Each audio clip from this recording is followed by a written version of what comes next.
Hello नमस्ते। हम नूतन कर्ण अपन पूरा मिथिलावासी के सब सखी बहिन पाके गोर लगै छी। आ अखन हम एकटा फूल छीटक गीत गबै छी जे जखन पबनैतिन पाबन काल में छीटै छथिन से गीत अछि। तऽ अहाँ सब सुनैत जाउ, नीक लागत तऽ जहिना लाइक शेयर करै छी ओहिना करैत रहू।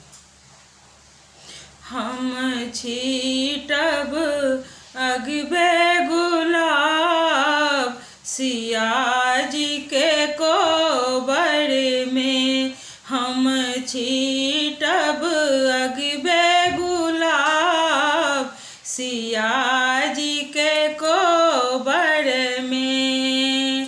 कथी में लोढ़ब बेली चमेली, कथी में लोढ़ब गुलाब सिया जी के कोबर में। हम छीटब अगबे गुलाब सिया जी के कोबर में। सिकी डाली लोढ़ब बेली चमेली, सुन डाली लोढ़ब गुलाब सिया जी के कोबर में। सुन डाली रोपब गुलाब सिया जी के कोबर में।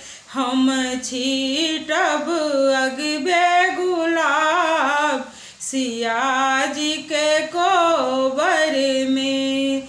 किनका समांगब अनधन लक्ष्मी, किनका समांगब अनधन लक्ष्मी, किनका समांगब अही बात सिया जी के कोबर में। किनका समांगब अही बात सिया जी के कोबर में।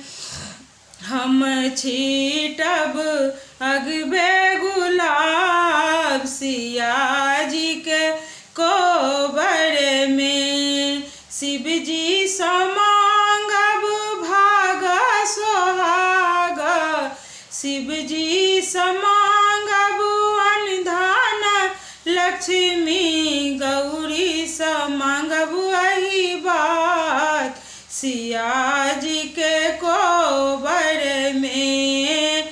गौरी समांगब अही बात सिया जी के कोबर में। हम छीटब अगबे गुलाब सिया जी के कोबर में।